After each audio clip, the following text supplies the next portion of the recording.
श्रोते हो नमस्ते. आपल्या सर्वांना शुभ दिवस.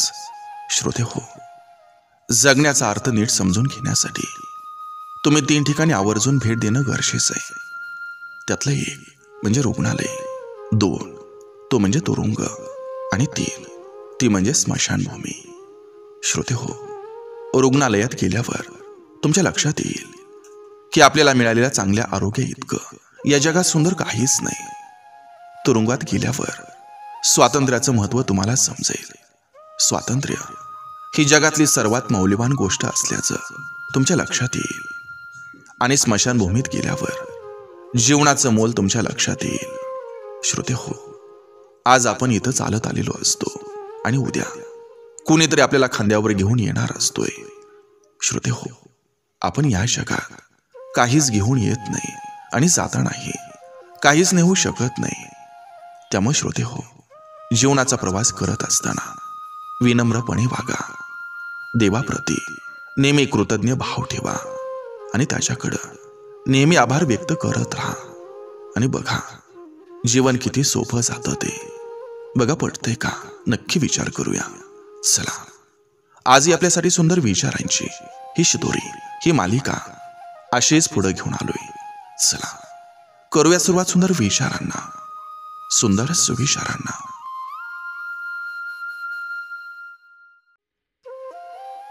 लई इज्जत दिल्यावर माज येतो लोकांना, म्हणून झेलायची सवय तोडा आणि कोलायची सवय लावा.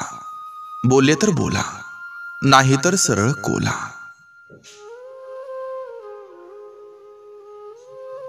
चूक मान्य करायची असते, त्यावर पांघरून न टाकता.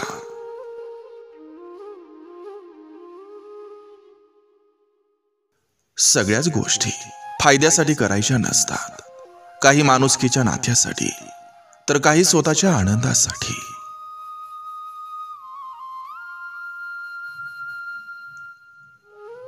आईला सर्वाधिक अपमानाचा तो क्षण वाटतो जेव्हा आपला मुलगा आपल्या पत्नीसमोर तिच्यावर ओरडतो, डोळे वटारतो.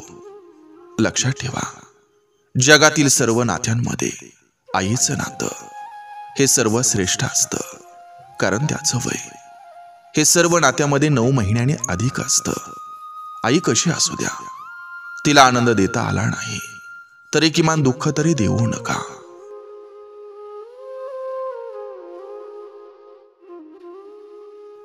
कट्टरता असावी मैत्रीमध्ये, गद्दारीला कुठेच थारा नसावा. मरणापर्यंत दोस्ती निभावेल असा कवी कलशासारखा दोस्त असावा. चिमटीत पकडलेलं फुलपाखरू अस्तित्वासाठी झगडत असताना देखील पकडणाऱ्यांच्या बोटावर आपल्या पंखाचा रंग सोडतो. काही माणसंही अशी छान असतात, कोणी त्यांचं किती वाईट करायला बघितलं तरी ती व्यक्ती समोरच्या व्यक्तीचं चांगलंच व्हावं या भावनेनं जगते.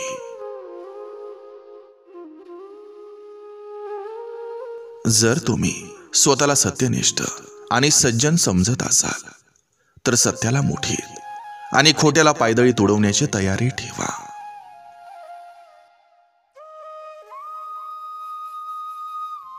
प्रत्येक गोष्टीबद्दल भावना असते, खूप चांगली गोष्ट आहे. परंतु भावनेच्या आहारी जाणं, भावनांचा बांध फोडून वाहत जाणं यालाही काही अर्थ नसतो. मग नातं कोणतंही असो, गरजेपेक्षा जास्त भावना व्यक्त करण्यापेक्षा त्याग सुद्धा आवश्यक असतो. कर्ज सुद्धा किती अजब आहे. श्रीमंताजवळ वाढलं तर ते देश सोडून जातात आणि शेतकऱ्यांवर वाढलं तर देह सोडून जातात.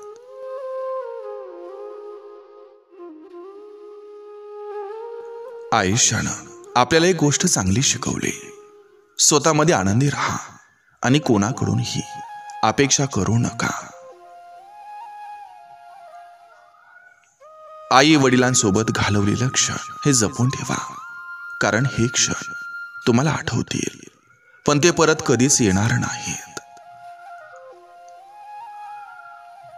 हसण्याचा किती प्रयत्न केला तरी प्रत्येक वेळी आनंदाचा खजिना सापडत नाही. काही जखमा अनेकदा अश्रूंनी भरलेल्या असतात, प्रत्येक वेळी दुःख वाटून घेणारं कोणी नसतं.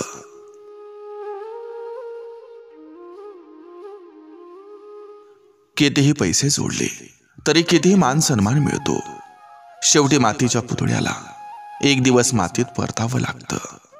जे मिळालं ते इथंच राहतं, जे कमावलं तेही इथंच राहतं. खरी कमाई तीच असते जी परोपकारासाठी खर्च केली जाते.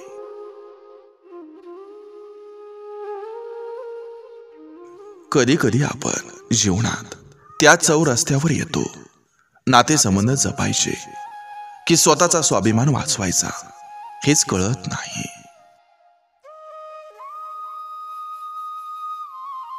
आपलं नशीब हे कधीच खराब नसतं, फक्त आपण चुकीच्या लोकांवर विश्वास ठेवलेला असतो. आयुष्यामध्ये गद्दार खूप भेटतील, पण त्या गद्दारांमध्ये परके कमी आणि आपल्या जवळचे जास्त असतात. चांगले विचार असतील तर जग सुंदर वाटतं, चांगली माणसं असतील तर आयुष्य सुंदर होतं. हसण्यापेक्षा हसवण्याचं आणि जगण्यापेक्षा जगवण्याचं मूल्य हे खूप जास्त असतं.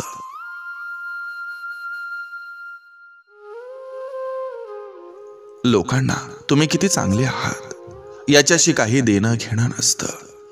तुमचा उपयोग होईपर्यंतच तुम्ही त्यांच्यासाठी महत्त्वाचे असता.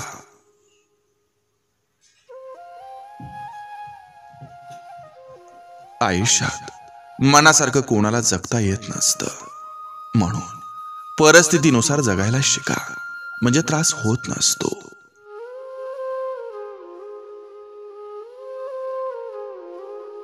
कोणाच्या मनात राहणं म्हणजे भाड्यानं राहण्यासारखं असतं. कधी हाकलून देतील सांगता येत नाही.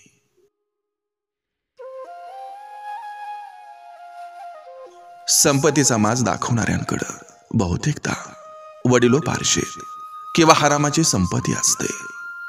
स्वतःच्या जीवावर समृद्ध झालेल्या लोकांकडं नेहमी विनम्रता असते.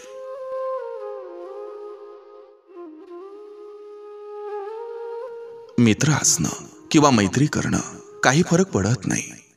मैत्रीचा आदर करणं, वेळ देणं, सुखदुःखात एकमेकांची काळजी घेणं आणि प्रत्येक प्रसंगात एकमेकांना साथ देणं हे खूप महत्त्वाचं असतं. मैत्री करणं सोपं असतं, पण मैत्री टिकवणं हे खूप अवघड असतं.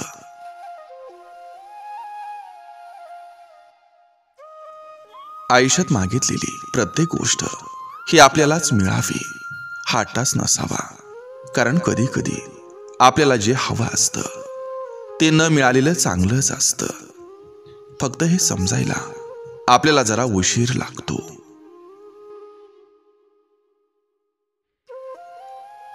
कोणाला काही देण्यासाठी माणसाची ऐपत महत्वाची नसते, तर मनानं मोठं असायला हवं.